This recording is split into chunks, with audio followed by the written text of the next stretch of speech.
여러분, 하나님께서 우리 모두를 사랑하십니다. 여러분 믿으세요? 네. 믿으십니까? 그런데 여러분, 하나님께서 우리 모두를 사랑하시지만 우리 모두를 기뻐하지는 않으십니다. 중요한 거예요. 하나님 우리 모두를 사랑하시지만 우리의 삶들을 모두 다 기뻐하는 건 아니에요. 우리는 그냥 사랑받는 자로 사는 것이 아니라 하나님이 기뻐하는 자로 살 때에 하나님의 사랑이요 하나님의 복을 경험하게 되는 것입니다. 여러분, 하나님이 기뻐하는 자는 어떤 자일까요? 여러 사람들이 있지만 저는 헌신하는 자라고 말씀드리고 싶습니다. 하나님 앞에 내 마음을 드리고 내 삶을 드리고 헌신하는 사람이 하나님께 기쁨을 드리는 자가 될 것입니다. 헌신하는 게 뭘까요? 헌신은 교회를 세워가는 것입니다. 여러분, 신앙생활 어렵지 않습니다. 우리 가정을 잘 세워가고 우리 교회를 잘 세워가면 그게 신앙생활을 잘하는 것입니다. 여러분, 헌신도 마찬가지입니다. 하나님의 교회를 잘 세워갈 때 그것이 바로 헌신입니다. 그런데 이런 우리 혼자 할 수가 없습니다. 아까 아름다운 천사분들이 나오셔서 손을 잡고 나무가 되어줘, 나무가 되어줘 이렇게 찬송을 했습니다. 그렇습니다. 혼자 할 수 있는 것이 아니라 함께 손을 잡고 함께 헌신하며 나아갈 때 우리는 지치지 않고 하나님 주시는 능력으로 이 교회를 든든히 세워갈 수 있을 줄 믿습니다. 여러분, 교회를 다니는 사람이 아니라 교회를 세우는 사람이 될 수 있기를 바랍니다. 교회를 다니는 사람이 아니라 교회를 세워가는 사람이 될 때 하나님이 그 심령을 축복하시고 기뻐하시더라는 겁니다. 작년에 추수감사절 때에 저희 교회에 한국에서 새로운 한 가정이 교회를 방문하고 예배를 참석을 했습니다. 그 가정이 저희 큰딸의 친구의 가정이었습니다. 학구형 모임에서 만나서 교회로 인도를 했어요. 그리고 나서 그 다음날 예배를 마치고 나서 그 다음날 우리 큰딸아이가 학교에서 이 남자를 만났어요. 반에서 만났는데 갑자기 이렇게 얘기를 하더래요. 너희는 교회도 작은데 뭘 그렇게 비싼 걸 먹어? 그렇게 얘기를 하더래요. 추수감사절이니까 제가 좀 음식을 준비를 했어요. 너희는 교회도 작은데 왜 그렇게 음식을 많이 줘? 많이 줘도 말려요. 그냥 안 줄 걸 그랬나봐요. 추수감사절로 와가지고요, 참 많이 먹더라고요. 얘기를 들어보니까 이 가정이 서울 강남에서 제일 큰 교회를 다니다가 이제 미국으로 온 거예요. 와서 처음 우리 교회로 왔는데 저희 교회가 개척교회예요. 이제 2년 반 됐는데 한 30명 앉아 있으니까 이해가 안 되는 거야. 걔 생각에 교회가 왜 이렇게 작아? 왜 사람이 없어? 사람이 없는데 왜 그렇게 음식은 많이 줘? 여기 왜 부자야? 뭐 이렇게 얘기를 했다는 거예요. 학교를 마치고 애가 왔어요. 집에 와가지고요, 시무룩해요. 그래서 제가 왜 그럴까 물어봐도 대답을 안 해요. 그래서 집사람한테 물어보라고 그랬어요. 무슨 일이 있었냐 물어보랬더니 이제 그 얘기를 하는 거예요. 학교에 갔더니 그 아이가 나한테 너희 교회는 왜 그렇게 작아? 작은데 왜 그렇게 비싼 걸 먹어? 그 얘기를 했다는 거예요. 그래서 제가 우리 큰딸을 방으로 불렀습니다. 그리고 문을 잠궜어요. 아무도 못 들어오게. 둘이 앉아서 얘기를 시작했어요. 자초지정을 듣고 나서요, 누가 잘못했어? 이 말을 제가 물었어요. 네가 왜 부끄러워? 누가 잘못했어? 물었더니 그 아이가 잘못했대요. 그렇게 교회를 함부로 얘기하는 그 아이가 잘못했다라고 얘기를 하더라고요. 그래서 제가 물었어요. 그런데 그 아이가 잘못했는데 걔가 부끄러워야지 왜 네가 부끄러워하고 있어? 그랬더니 맞는 말인데 수긍이 안 되는 거예요. 자기는 지금. 현실은 그렇지 않습니까, 여러분? 없는 사람, 가난한 사람, 힘없는 사람이 부끄러워요. 이 아이가 벌써 그걸 느끼고 있더라고요. 그래서 마음이 아팠습니다. 그래도 제가 가르쳐줬어요. 그렇게 생각하든 안 하든, 그렇게 행하든 안 하든 너는 부끄러워해야 되지 않아. 걔가 부끄러워해야 돼. 있고 없음의 문제가 아니라 잘못한 아이가 부끄러워해야 돼. 이게 정상적인 사회야. 이렇게 설명을 해줬어요. 그리고 두 번째로 제가 그 아이에게 얘기를 했습니다. 저희 아이에게 그 아이는 그냥 교회를 다녀. 큰 교회 다니는 거 시험 쳐서 가는 거 아니야. 그냥 가면 돼. 근데 너는 교회를 세워가는 중심이 되어서 하나님께 쓰임받는 귀한 사람이야. 그 설명을 해줬어요. 그러니까 너가 하나님께서 더 기뻐하시는 사람이야. 제가 이 이야기를 해줬습니다. 여러분, 교회를 그냥 다니는 자와 교회를 세우는 자, 저는 늘 그렇게 저희 성도님들한테 이야기합니다. 여러분, 큰 교회 갈 수 있습니다. 큰 교회 가서 많은 것들을 누릴 수 있습니다. 그러나 여러분을 통하여서 이 교회가 부흥하고 여러분을 통하여서 이 교회가 하나님께 영광이 되고 놀라운 역사가 이 땅에 나타난다면 여러분, 그것은 아무나 경험할 수 없는 믿음의 역사요, 축복 중의 축복입니다. 저는 그 얘기를 합니다. 오늘 여성교회 헌신 예배를 드리면서 드보라 여성교회에게 저는 말씀드리고 싶습니다. 드보라 여성교회를 통해서 이 교회에 놀라운 부흥과 아름다운 일들이 일어난다면 그것은 그 어떤 것과도 바꿀 수 없는 가치가 될 것입니다. 그 경험을 할 수 있는 우리 모두가 될 수 있기를 축원합니다. 여러분, 헌신은 무엇입니까? 아름다운 겁니다. 주님 발 앞에 엎드려 옥합을 깨뜨려 향유를 붓고 주님 발에 입을 맞춘 그 여인처럼 이 밤에 나의 옥합을 깨뜨려서 향유를 붓고 그 향기로 이것을 가득 메우고 주님을 향한 아름다운 눈물의 고백으로 하나님께 드릴 수 있는 그 예배가 될 수 있기를 축원합니다. 제가 이창호 목사님을 매년 서너 차례 노예에서 만나 뵙습니다. 또 일전에 목사님께서 말씀을 전하셨던 집회 예배에 몇 차례 참여한 적이 있습니다. 그때마다 이 젊은 목사인 저에게 참 많은 은혜와 도전이 되었고 또 말씀의 깊이, 뜨거운 영성, 무엇보다도 청년과 같은 뜨거운 순수한 심장을 가지신 분임을 느낄 수가 있었습니다. 또 오늘 또 만나서 함께 식사한 우리 이은혜 목사님도요, 영성과 내공이 대단한 분임을 잠시 뵙는 사이에 느껴졌습니다. 여러분, 많이 복 받으셨습니다. 훌륭한 목사님들 만나서 함께 신앙생활할 수 있는 것 축복 중에 축복입니다. 여러분 모두가 이 귀한 복을 풍성히 제대로 하고 누리시고 잘 지켜감으로 여러분의 가정이 잘 되고 여러분의 자녀가 잘 되고 또한 생업에 풍성한 축복이 있기를 주님의 이름으로 축원합니다. 샌디에고 소망교회가 지금처럼 계속해서 하나님께 쓰임받고 이 땅의 소망, 하나님의 소망으로 쓰임받는 역사가 나타나기를 축원합니다. 특별히 이 일에 드보라 여성교회가 가장 귀하게, 가장 크게 쓰임받을 수 있기를 축원합니다. 저는 어릴 적 운동회 때에 달리기를 하면요, 제일 먼저 결승 테이프를 끊고 멋지게 손등에 스탬프 1등 스탬프를 딱 찍고 상으로 스케치북을 딱 받아서 딱 들고 이렇게 다니는 아이들이 참 부러웠습니다. 저는 맨날 꼴찌였어요. 그저 어릴 때부터 목회자 기질이 있어가지고 남들 세워두려고 저는 꼴찌를 늘 도맡아서 했어요. 그러다가 3등을 한 경기가 한 번 있어요. 제가 운동회 하면서 딱 한 번 3등 해봤습니다. 그 경기가 어떤 경기냐면 장애물 경기입니다. 허들을 세워놓고 뛰어넘는 장애물 경기입니다. 사도 바울은요, 그 신앙의 경주를 달리기에 비유했어요. 그런데 우리 신앙의 경주는요, 장애물 달리기입니다. 곳곳에 장애물들이 있어요. 제가 이 허들 경기를 하면서요, 처음에 출발하고 나서 제일 늦게 뛰었어요.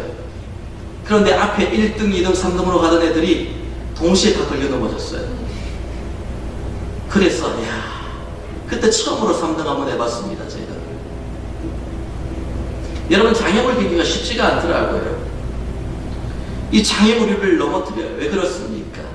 속도를 내지 못하도록 만들어요. 우리 신앙생활이 그냥 달리기면 얼마나 좋겠어요. 재미나겠어요. 가속이 붙고 기도하면 응답받고 기도하면 응답받고 쌓여갈수록 얼마나 재미나고 신이 나겠어요. 그런데 기도하다가 응답받을 때도 있지만은 때로는요, 응답이 더디올 때도 있어요. 때로는 거절당한 것 같은 아픔이 있을 때도 있어요. 은혜의 창의들이 있어요. 우리 신앙에 굴곡이 있어요. 그래서 기복이 있어요. 왜 그렇습니까? 장애가 있기 때문입니다. 여러분, 이 많은 은혜의 장애물들을 잘 뛰어넘을 수 있기를 바랍니다. 거친 파도 날 향해 와도 주와 함께 날아오르니 모든 장애물을 뛰어넘어 독수리 날개쳐 올라가듯 날아오르는 은혜가 있기를 주님의 이름으로 축원합니다. 오늘 본문 요한복음 4장을 묵상하면서 저는 갈증, 목마름이라는 단어가 계속해서 머리에 떠올랐습니다. 갈증이 심하면 어떻게 됩니까? 오랜 시간 그것을 방치해두면 생명을 잃게 됩니다. 육체의 갈증은 물을 마시면 쉽게 해결이 됩니다. 그러나 영혼의 갈증은 내 의지나 능력으로 해결할 수가 없기에 더 고통스러워요. 해결할 수 없다고 그냥 방치해두면 마음의 병이 납니다. 삶이 무너져요. 영원한 생명을 잃고 하나님의 나라에 들어갈 수가 없습니다. 그래서 영적인 목마름이 더 위험하고 무섭다라는 겁니다. SNS, 소셜 네트워크 서비스라고 부르는 이 페이스북, 인스타그램, 웨이보 이런 인터넷 공간에 전 세계적으로 날마다 업로드되는 셀프 카메라, 자신을 찍은 셀프 카메라의 사진이 매일 3억 5천만 장 이상이 올라온다고 합니다. 여러분은 얼마나 그게 보태고 계십니까? 그런데 그 많은 사진을 분석해 보니까요, 세 종류밖에 나오지 않더래요. 1등이 뭘까요? 내가 오늘 뭐 먹었다라는 겁니다. 그 3억 5천만 장의 사진 중에서요, 1위가 대부분이 다 음식 앞에서 이렇게 찍은 사진이에요. 뭘 먹었다, 어디를 갔다, 오늘 내가 뭘 샀다, 이게 대부분의 사진이라는 거예요. 젊은 여성들 중에 레스토랑에 가시면요, 저도 그런 적이 있어요. 식사 기도하려고 하는데 목사님 잠깐만 그러더니 카메라 꺼내가지고 사진을 찍어요. 이런 분들이 또 계셔요. 간간히 셀폰에 페이스북 이 새 소식 알림이 떠가지고 제가 이게 뭘까 싶어서 확인을 해보면 사진이에요. 삼겹살 사진, 스파게티 사진, 스테이크 사진, 이런 사진들이 얼마나 올라오는지 몰라요. 재작년에 미국 그 펜스테이트 유니버시티에서 한 연구팀이 이런 연구 결과를 발표했습니다. SNS에 올린 자신의 셀프 카메라 사진을 자주 확인하고 들여다보는 사람은 그렇지 않은 사람에 비해서 삶의 만족도가 크게 떨어지더라. 이런 연구 결과를 발표를 했습니다. 사람들이 행복한 순간만 사진을 찍어서 올리다 보니까요, 나중에 그 사진들을 되새겨보면서 지금 내 모습과 내 현재 상황과 비교해서 참 마음이 아픈 거예요. 그 사진을 들여다보면서 언제 다시 저곳에 여행 갈 수 있을까? 언제 다시 저렇게 행복할 수 있을까? 이런 생각 때문에 자신의 상황이 너무 싫고 모습이 싫고 삶의 만족감이 떨어지더라는 겁니다. 세상에 많은 사람들이 지금 내 현실을 행복하게 느끼기보다는요, 채워지지 않는 부족함 때문에 갈증을 느끼며 그걸 채우기 위해 살아간다라는 겁니다. 오늘 본문을 보면은 인생에 채워지지 않는 그 무엇 때문에 목마름을 느끼고 있는, 심한 갈증을 느끼고 있는 한 여인을 보게 됩니다. 그가 바로 사마리아성 수가성의 여인입니다. 만약에 하나님께서 오늘 제 꿈에 나타나셔서 예수님의 행적 중에 한 곳을 직접 네가 가볼 수 있도록 해주겠다, 그렇게 말씀을 하신다면 저는 주저없이 오늘 본문인 요한복음 4장 사마리아 여인의 우물가로 달려가고 싶습니다. 예수님이 행하신 수많은 기적들이 있어요. 그러나 예수님의 십자가 사건을 제외하고는 오늘 본문의 사마리아의 우물가가 저는 가장 가슴 설레고 가슴 뛰고 정말로 가보고 싶은 현장이에요. 왜냐하면 사마리아 여인을 찾아오신 그 예수님의 모습이 제가 처음 주님을 만났을 때 처음 저를 찾아오신 그 주님의 모습과 똑같았기 때문입니다. 여러분 어떠세요? 오늘 본문의 이 여인을 보면서 왠지 모르게 가슴이 뛰고 코끝이 찡해지고 그런 감동이 있다면 아마 지난날 여러분의 모습이 사마리아 우물가의 여인과 같은 그런 모습과 너무나도 닮았기 때문인 겁니다. 여러분 처음 예수님 만났을 때 어떤 모습이었나요?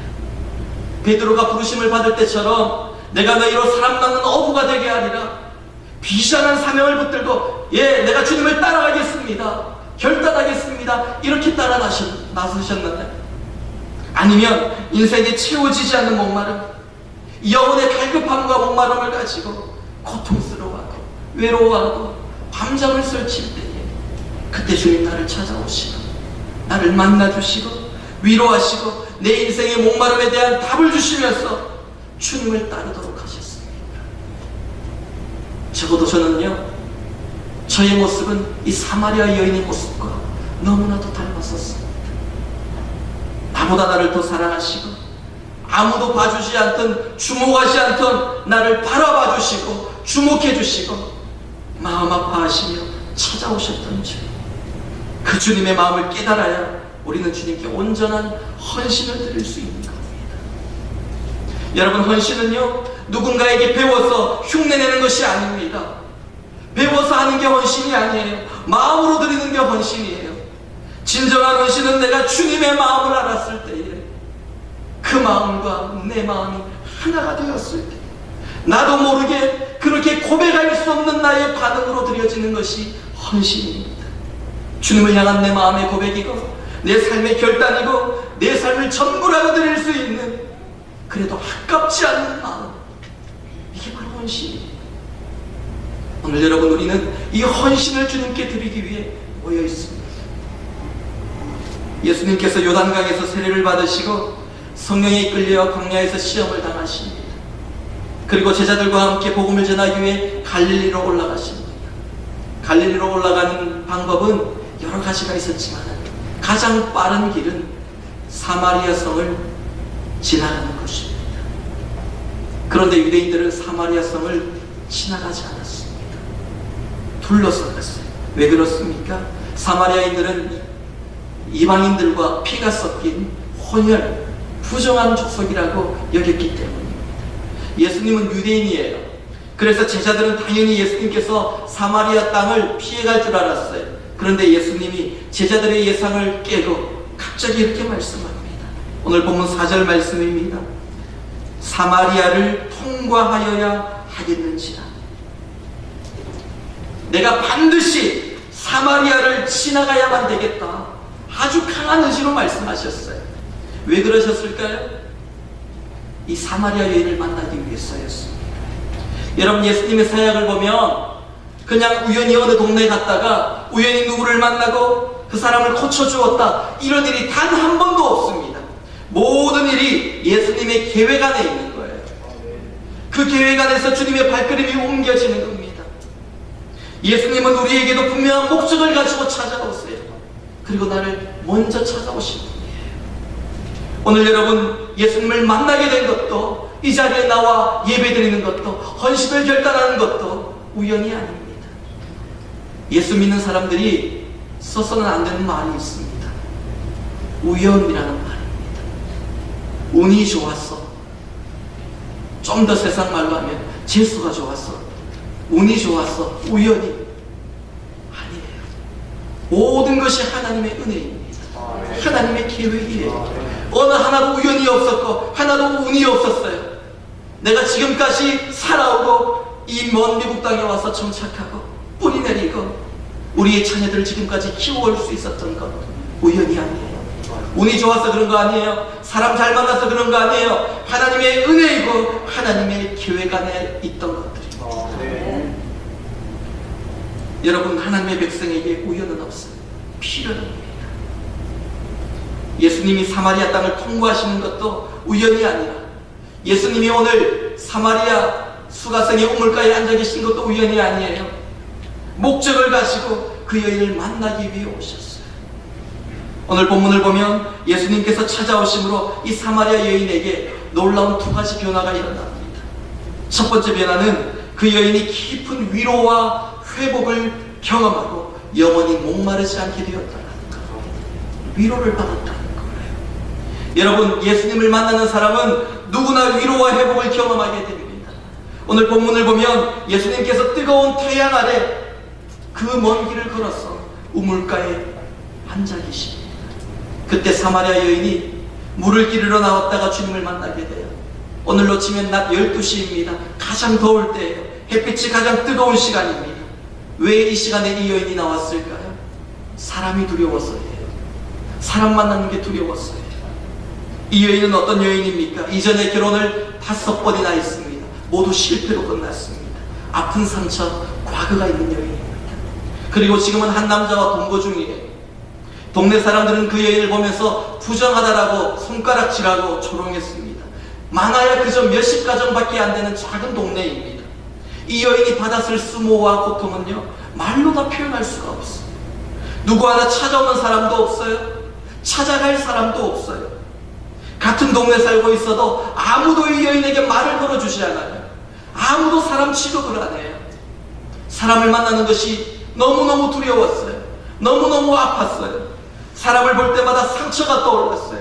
사람을 대면하는 것이 너무너무 힘들었어요. 괴로웠어요. 고통스러웠어요.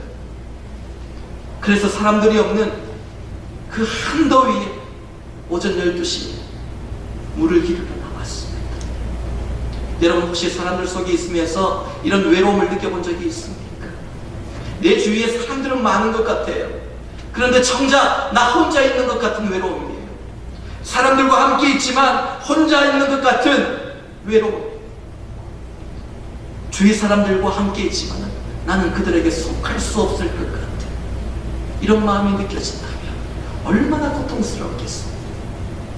사람들 속에 나가야 되지만 사람들이 받아주지 않으니까 두려워요. 그 사람들을 피해서 그 동네를 떠나고 싶지만 갈 곳이 없어요. 아파도 힘들어도 계속 남아서 계속 그 사람들과 부딪히며 살 수밖에 없습니다. 이 여인의 마음이 얼마나 고통스럽고 답답했겠습니까? 이 상황에 대한 답답함이 있고 목마름이 있는 여인이었어요. 주님께서 그 여인의 아픔을 아시고 오늘 그 여인이 있는 수가성 우물가로 찾아오셨습니다. 여러분, 오늘도 주님은요, 초라하고 연약한 나를 먼저 찾아오셔서 회복을 경험하게 하십니다. 사마리아 여인처럼 나를 위로하시고 만져주시고 회복시켜서 이전과는 다른 삶을 살도록 만드십니다. 이것이 주님의 은혜예요. 이 은혜를 경험한 자들이 헌신을 할 수 있는 것입니다. 예수님께서 사마리아 여인을 어떻게 고쳐주십니까? 가장 먼저 그의 마음을 쏟아놓게 만드십니다. 예수님께서 목이 마르다고 물을 달라고 하자 이 여인이 당황해요. 그리고 대답합니다. 아니, 유대인과 사마리아인은 상종하지 않는데 어떻게 당신은 유대인이면서 나에게 물을 달라고 하십니까? 그때 예수님이 어떻게 대답하십니까? 내가 누구인지를 네가 알고 내가 주는 생수가 얼마나 귀한 것인 줄 알았다면 반대로 네가 나에게 물을 달라고 했을 거야. 이 여인이 이 말씀을 알아듣지 못해요. 다시 묻습니다. 아니, 당신은 물을 기를 그릇도 없으면서 어떻게 내게 물을 줄 수 있습니까? 당신이 야곱보다 더 큰 사람입니까? 더 좋은 물, 더 많은 물을 우리에게 줄 수 있습니까? 물어요. 그때 주님이 어떻게 대답합니까? 그 여인의 전곡을 찌르면서 내 남편을 데려오라. 뜨끔했을 거예요. 이 여인에게 드러내기 싫은 아픈 부분이에요. 아마 지금까지 이 여인의 마음은요, 낯선 사람을 만났으니까 이때까지 나와 대면했던 내 과거를 아는 선입견을 가지고 대하는 사람들과 다르게 이 남자와 이야기하고 싶다. 그런 마음이 있었을 거예요. 감추고 싶었을 거예요. 그런데 주님이요, 자신을 너무나도 잘 알듯이 얘기합니다. 네 남편을 데리고 와라.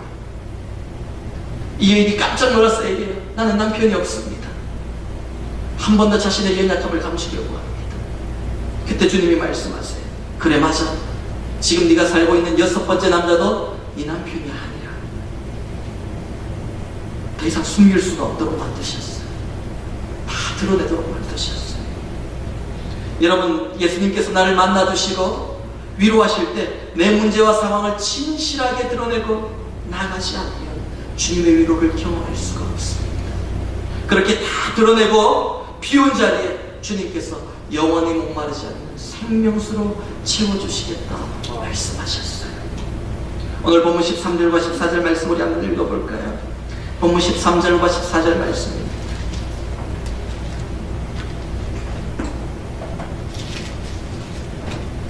본문 13절과 14절을 함께 읽습니다. 시작. 예수께서 대답하여 이 물을 마시는 자마다 다시 목마르리라. 내가 주는 물을 마시면 영원히 목마르지 아니하니 내가 주는 물은 그 속에서 영생으로 솟아나는 새 여러분, 이 세상에 그 무엇이 여러분의 목마름을 채워주던가요? 어떤 목마름을 가지고 무엇을 채우기 위해 지금까지 달려오셨습니까? 재물입니까? 명예입니까? 권세입니까? 성공입니까? 여러분, 내 속에 있는 욕심의 그릇은 내가 생각하는 것보다도 훨씬 더 큽니다. 이 정도만 되면 만족할 것 같지만 그렇지 않아요. 채워도 절대로 채워지지 않는 것이 내 마음에 있는 욕심의 그릇입니다. 이 세상의 것들은 아무리 채워도 목마름이 사라지지 않아요. 오직 주님만이 그분을 만나야만 내 갈증이 사라지고 해결되더라는 겁니다. 예수님께서 사마리아 여인에게 생명수를 주시겠다고 한 것은 구원을 주시겠다, 단순히 그 뜻이 아니에요. 지금까지 그 여인이 씨름하던 모든 고통에서 구원해 주신다는 약속입니다. 이 여인이 예수님께 부탁합니다. 주여, 그런 물을 내게 주사 목마르지도 않고 또 여기 물 기르러 오지도 않게 하옵소서. 그토록 찾아 헤매던 목마름의 답을 얻게 되었다라는 겁니다. 사랑하는 성도 여러분, 오늘도 주님 우리에게 말씀하십니다.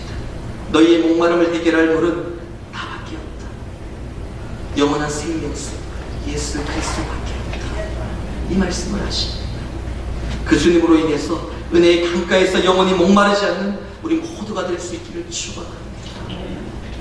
마지막 두 번째로 사마리아 여인에게 나타난 변화는요, 위대한 사명자가 되었다라는 겁니다. 본문 28절에서 30절까지의 말씀 우리 함께 읽어볼까요? 본문 28절에서 요한복음 4장 28절에서 30절까지의 말씀을 한 목소리로 읽습니다. 여자가 물동이를 버려두고 동네로 들어가서 사람들에게 이르되 내가 행한 모든 일을 너희에게 말하노라. 이는 그리스도가 아니니 그들이 동네에서 나와 예수로 오더라. 이 여인은 주님을 만나고 그동안 느꼈던 목마름의 원인을 깨달았어요. 내가 왜 목말랐는지를 알게 되었어요. 지금까지는요, 사람들이 나를 멸시하고 무시하고 조롱하고 힘들게 하는 것, 이것이 내 목마름의 원인인 줄 알았어요. 내 목마름의 원인이 사람들에게 있는 줄 알았어요. 이렇게 불행한 내 환경에 있는 줄 알았어요. 그런데 주님을 만나고 나니까 그것이 원인이 아니더라는 겁니다. 그동안 주님을 모른 채 어떻게든 혼자 서보려고 몸부림치며 살아온 시간들이 문제였어요. 주님 없이 일어서려고 했던 자신의 연약함이 문제였다는 겁니다. 그걸 깨달은 거예요. 그동안 잘못된 방향으로 문제를 해결하려고, 목마름을 해결하려고 달려왔던 것입니다.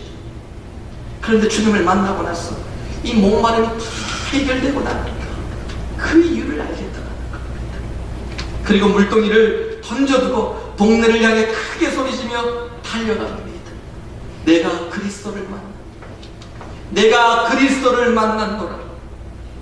그분을 만나 내 모든 갈증이 해결되었고 나는 이제 더 이상 목마르지 않다.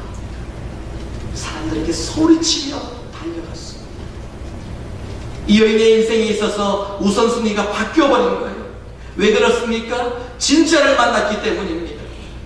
그동안 그토록 원하고 바라고 붙들었던 것들이 진짜가 아닌 가짜라는 것을 알았어요. 그것들이 내 인생의 답이 아니라는 걸 깨달았어요. 여러분, 진짜를 만나면요, 우선순위가 바뀌게 됩니다. 진짜를 발견하면 다른 것들에 눈 돌릴 틈이 없어요. 어떤 것들도 다 포기하고 버릴 수가 있습니다. 내려놓을 수가 있어요. 그래서 헌신할 수 있는 것입니다. 이 여인이 주님을 만나고 진짜를 깨달으니까요, 잠깐의 목마름을 해결해주던 그 물통을 던져버리고 마을로 뛰어들어가며 외쳤어요. 그녀가 달려간 사람이 누구입니까? 그동안 그녀를 조롱했던 사람들이에요. 무시하던 사람이에요. 천하다고 부정하다고 그녀를 핍박하던 자들입니다. 그런데 주님을 만나니까요, 두려움 없이 그들을 향해 달려나가더라는 겁니다. 그리고 얘기합니다. 내가 예수를 만나는구나. 내가 그리스도를 만나는구나. 간증하는 겁니다. 더 이상 자신의 약점, 연약함에, 상처와 문제에 그의 인생이 매여있지 않았습니다. 주님이 만져주신 그 연약함을 뛰어넘어서, 상처를 뛰어넘어 오히려 기뻐하며 웃으며 달려갈 수 있다는 겁니다. 사랑하는 성도 여러분, 사명은요, 내 능력과 의지로 감당하는 게 아니에요. 내가 능력 있고 힘이 있고 똑똑해서 또한 내가 하고 싶다는 의지로 사명 감당하는 거 아니에요. 어떤 분들은 사명이 주어질 때 항상 똑같은 얘기예요. 목사님, 저는 아직 능력이 안 됩니다. 능력이 안 됩니다. 그럼 저도 그 앞에서 얘기합니다. 저도 능력이 안 됩니다. 얘기를 합니다. 여러분, 목사님, 저는 능력이 돼서 이 자리에 서 있을까요? 제가 능력이 되어서 목회를 할까요? 그렇지 않습니다. 저도 경험이 부족하고 지혜가 부족하고 능력이 부족해요. 그래서 두려울 때가 참 많아요. 성경을 보면 요나가 그랬어요. 하나님께서 요나에게 말씀하세요. 악의 도성인 니느웨로 가서 복음을 전하라고 말씀하십니다. 그 음성을 들었을 때 요나는 도망갑니다. 요바에서 배를 타고 니느웨의 반대 방향인 다시스로 가는 배를 타고 도망가버립니다. 요나가 믿음 없는 사람일까요? 아니에요. 성경을 보면 요나는 하나님을 경외하고 하나님을 신실하게 믿던 사람이에요. 신실한 크리스찬이에요. 그런데도 사명을 받았을 때 두려움이 있더라는 거예요. 믿음이 없어서 두려운 게 아니에요. 사명을 받았을 때 요나처럼 두려워하는 사람이 얼마나 많은지 몰라요. 왜 두려웠을까요? 내가 능력이 안 된다 생각했기 때문입니다. 요나가 불순종함으로 물고기 뱃속에 들어갔다가 나와서 다시 하나님께서 니느웨로 가라고 했을 때 요나는 그때 순종합니다. 그리고 놀라운 역사가, 회개 역사가 니느웨에 일어납니다. 요나의 상황이 달라졌을까요? 그의 능력이 업그레이드 됐을까요? 아닙니다. 바뀐 것은 순종 그 하나밖에 없었습니다. 여러분, 저는요, 예전에는 그렇게 기도했었어요. 하나님, 능력을 주옵소서. 하나님, 능력을 주옵소서. 이 목회 잘 감당할 수 있도록 주님 능력을 주옵소서. 그렇게 목이 터져라 부르짖고 기도했어요. 그런데 여러분, 요즘 기도가 좀 바뀌었어요. 조금 연약해 보이지만요, 이렇게 기도할 때가 많아요. 주님, 좀 부족해도 눈 감아주시고 좀 연약해도 그냥 좀 써주세요. 기도가 바뀌었어요. 나는 부족하지만 하나님 능력 있잖아요. 내가 연약한 게 무슨 문제가 되겠습니까? 주님, 좀 그냥 써주세요. 은혜로 써주세요. 그렇게 기도가 바뀌었어요. 그런데 여러분, 이 기도가 놀라운 역사를 나타내더라고요. 하나님이 그 기도를 더 기뻐 받으시는 것 같아요. 이 여인이 무슨 능력이 있어서, 무슨 자격이 있어서 마을로 달려갔겠어요. 그래도 순종함으로 달려갔다. 오늘 본문 39절을 보니까요, 그 동네 중에 많은 사마리아인들이 예수를 믿었지요. 이 여인 주위로 사람들이 몰려들었어요. 그 여인이 전하는 복음을 들었어요. 그리고 영접했습니다. 이 여인 하나로 인해서 수가성이 발칵 뒤집혔습니다. 하나님께로 나왔어요. 예수 그리스도 앞으로 나왔어요. 놀라운 역적 부흥이 일어났습니다. 어떤 여인입니까? 똑똑한 여인 아니에요. 능력 있는 여인도 아니에요. 인정받던 여인 아닙니다. 갖추어진 여인 아니고 준비된 여인 아닙니다. 사람들에게 천대받고 멸시받고 조롱당하던 여인입니다. 그러나 그가 복음을 순수하게 붙들고 나갔더니 그 땅에 놀라운 변화가 나타나더라는 것입니다. 여러분, 오늘 말씀을 맺습니다. 여러분, 하나님 앞에 계산하지 않은 헌신을 드릴 수 있기를 바랍니다. 저희 막내가요, 4살입니다. 저희 큰애가 중학교를 다니고 있고요. 둘째가 초등학교를 다니고 막내가 4살이에요. 딸 아들입니다. 모험해서 성공했습니다. 그래서 저희 이제 막내가 4살인데요.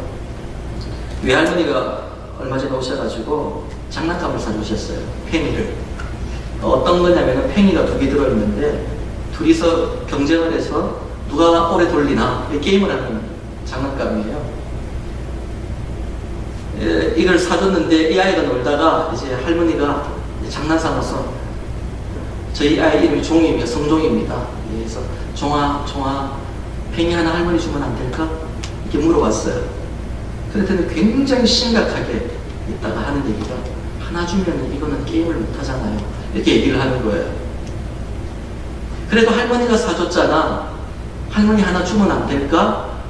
장난삼아 그랬더니요, 이 아이가 한참을 생각하더니 어떻게 얘기하냐면요, 할머니 지금 내가 착한 아이인지 아닌지 테스트 하시는 거죠. 그래 얘기를 하는 거예요. 깜짝 놀랐어요. 그러면서 주는 거예요. 테스트라고. 깜짝 놀랐습니다. 저희 큰딸이 그런가 하면요, 하루는 스타벅스 상품권 10불짜리 얼마 들었는지는 몰랐어요. 기프트카드를 받아와가지고요, 온 거예요. 그리고 나서 가족들을 불러보더니 오늘 내가 크게 한턱 쏠려고 그런다면서 옷을 다 입으래요. 제가 커피 마시러 나가서 정장 입기 처음입니다. 옷을 다 갖춰 입고 온 가족이 그냥 어디를 레스토랑 같은 옷을 다 갖춰 입고, 애가 또 처음으로 산다니까 얼마나 이 자존심을 세워줘야 되잖아요. 따라갔어요. 속으로 기도했어요. 하나님 제발 20불 이상 드릴게 해주세요. 기도를 했어요. 아니나 다를까 10불 들었더라고요. 그래가지고 저는 이게 돈이 안 될 것 같아서 아내하고 한 잔을 주문해서 나눠 먹었어요. 동생들한테는 야 마음껏 골라 막 그러더라고요. 아니나 다를까 10불밖에 없어요. 옆에 있다가 살짝 이렇게 돈을 더 줘서 계산을 몰래 해줬습니다. 그날 커피 먹다가 취하는 줄 알았어요. 제가 마시면서. 그런데요, 이 큰딸아이가 이제 밸런스가 제로가 됐잖아요. 그러니까 판매원이 묻는 거예요. 영수증 필요하냐 물어보니까 필요 없다고 하면 되는데 필요하대요. 받더라고. 그러더니 의자에 앉아서 밸런스 제로된 카드 한번 바라보고, 영수증 한번 바라보고, 한번 바라보고, 한번 슬퍼도 그렇게 슬픈 얼굴 처음 봤어요. 제가 어떻게 했을 것 같습니까? 일단 아낌없이 쏘기는 했는데 마음이 무너지는 거예요. 제가 너무 마음이 아파가지고 뒤로 싹 가서 10불짜리 카드를 새로 사서 주머니에 넣어줬어요. 그랬더니 그때부터는 얼굴이 밝아져가지고요, 먹고 싶은 거 없어? 또 없어? 막 이래 얘기를 하는 거예요. 여러분, 아버지의 마음이 이래요. 계산하지 않고요, 재지 않고 드리면, 기쁨으로 드리면 다시 채워주세요. 나도 모르게 그냥 들어와 있어요. 이게 여러분, 그래서 헌신한테 계산하시면 안 돼요. 믿음으로 사는 거 어려운 거예요. 참. 여러분, 믿음은 어렵지 않아요. 믿는 게 뭐가 어려워요? 그냥 믿으면 되지. 성령께서 역사하시는 거 믿으면 되죠. 믿는 거 어려워요. 어렵지 않아요. 뭐가 어렵냐면 믿음으로 사는 게 어려워요. 치열해요. 여러분, 신앙생활 쉽던가요? 믿는 것만큼 되던가요? 아니죠. 너무 치열해요. 잔혹해요. 너무너무 힘들어요. 그래서 주님 만나야 되는 거예요. 그래서 수가성의 주님을 만나야 되는 거예요. 그 주님께 위로받아야 돼요, 날마다. 그리고 그 주님 주신 은혜로 말미암아 나아가 복음을 전해야 되는 것입니다.